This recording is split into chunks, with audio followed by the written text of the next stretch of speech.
was worth fighting through because we all go through things in this business. No ENVP, and she was so gorgeous, and I'm like, how are you so young? And an ENVP is just so inspiring.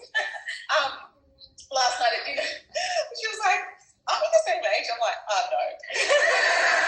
She looks so young. It's like, I'm 23. I'm like, I'm 35. You're like a gap closer at some point, right? I love you. But I just said to her, I want you to share why it was worth the fight through. You know, like we see the MVPs and we think, oh, it must have just been a dream. And Instagram makes it all look very dreamy. But I wanted you to hear her heart. So, Emma, my darling, take it away.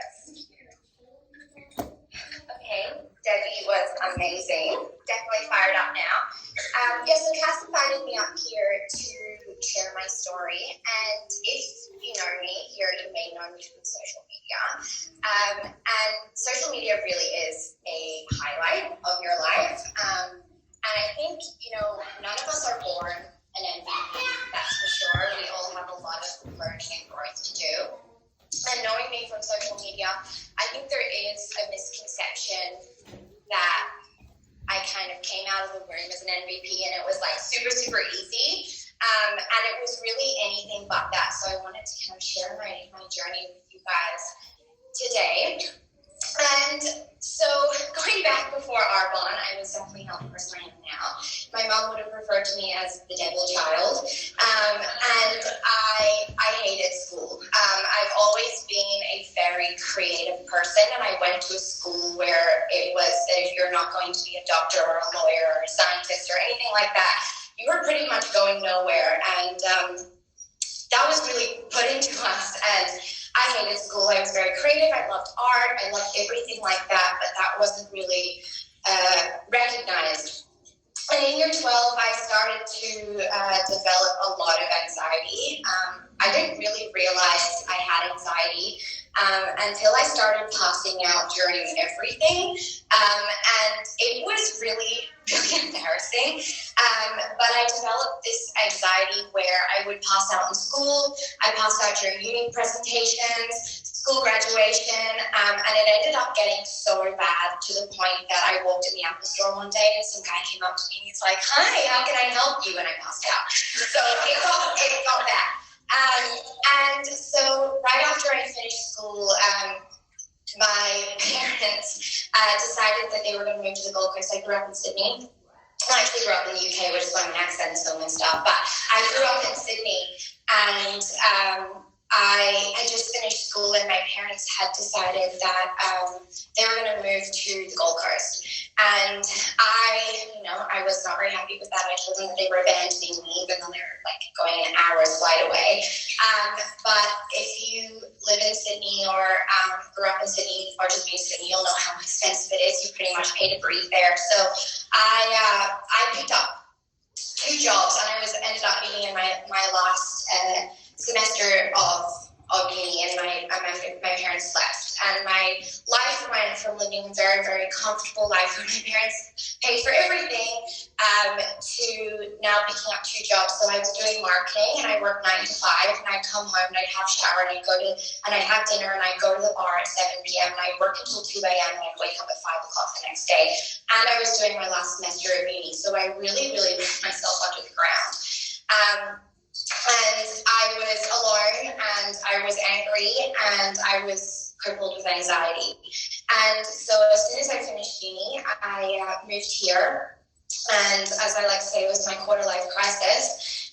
And I ended up starting Arbonne purely because I really didn't know what else I wanted to do. And I knew I wanted to work for myself, and I knew I didn't want to go back to Sydney and be living that life. And any uncomfortable feeling that I was going to feel doing this business was going to be better than how I felt back there. So I started this business, and my mom said to me she really thought that I was going to do nothing. She said I took it with a grain of salt. She definitely did not think I was going to be an MVP, let alone get to MVP in exactly a year. Obviously, results are not guaranteed. Go to earnings.arbonne.com. And so I had a lot of learning and growing to do. I was, crippled with anxiety. I couldn't talk to anyone. And the day that I joined, my best friend joined me. And so not only did I have to grow for me, but for her. I couldn't bring her into this business and be the same way that I was. And I definitely couldn't lead a team the way that I was either. So I definitely had a lot of growing to do. There was a lot of personal development. There was a lot of outside of my comfort zone. I remember 4 months into my business, Caroline and Bill McFarland, who are my beautiful upline, decided that they wanted me to do a training, and I could not train. And there was about 1,000 people on there, and I remember we were going to find out whether you could pass out sitting down. And so there was a lot of stuff that was outside of my comfort zone, but I needed to do it all. And even things like this, being up here right now, it probably looks like I'm okay, but there is a voice in the back of my head being like, please don't pass out in front of these 200 people and everyone here. It would be so embarrassing. But there was a lot of work to be done. And as I grew myself, my team grew with me. And I really think that was what it was. My success on.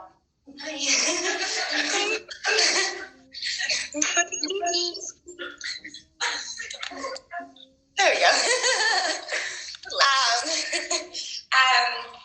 And so, my team grew with me, and I really would, put my success down to the fact that I put a lot of work into myself first before anyone else. And my team grew with me as they saw me grow. And I could do things like this, but my team will tell you, I know Amy Griffith is on here. She was one of the first people to start my business, and I could not do a call without someone sitting right next to me, or someone sitting behind the camera, because it was so bad. So I guess I just wanted to come up on here and just kind of, talk to you guys about the fact that we're not all born MVPs. We don't all start this business and race to the top because we're automatically good at it. There is a lot of growing and learning that goes behind this, and I had to do a lot of growing and learning. And I'm only 2 years into this business, and I still got a lot of growing and learning to do. I've still got to, things like this still absolutely terrify me. But I've got to do things like this for my team. I know a lot of my team are on here watching, and it's important for me to get up here and get out of my comfort zone and do things like this so that they feel like they can do it too. Because if I said no every single time, I can't expect them to do anything that I wouldn't do. So, as I said, I'm still working on it, but I know that I am worth it. And I know that everything that this business has given me is so worth it. Like, my life is so unbelievably unrecognizable 2 years into this business to what it was before. It's not typical. Again, results are not guaranteed, but the fact that I have my dream apartment, I work with my best friends. I moved to the Gold Coast, and my friendship group here now is our Bomb Girls, because they make me feel so inspired and empowered. I spend all the time with my family that I want, and my dog, who I love very, very much. And I traveled the world when we could, and it really is a life that I always knew I wanted for myself, but I never knew how I was going to get there. And I put so much work into it. So if you're here and you're not really, sure why you're not where you want to be, it takes a lot of work. And believe me, if I can do it, anyone can do it, because I was at rock bottom before I did MVP in a year, but I did a lot of work. So I just wanted you guys to know that is my story. If you follow me on social media, it definitely hasn't all been perfect. But I was worth it, and you're all worth it. So, make sure that you put in the work, and you will see the results. Doesn't matter when, but you will see it, and your team will see it, and they will follow that. They will be inspired by the things that you do outside of your comfort zone, and they will feel less scared and like they can do it as well. Because I know there's a lot of people probably in this room that are in the same position that I was 2 years ago, or even now, that are terrified of public speaking, or just terrified of a lot of things in general. And believe me, I know it's scary, but it's so worth it.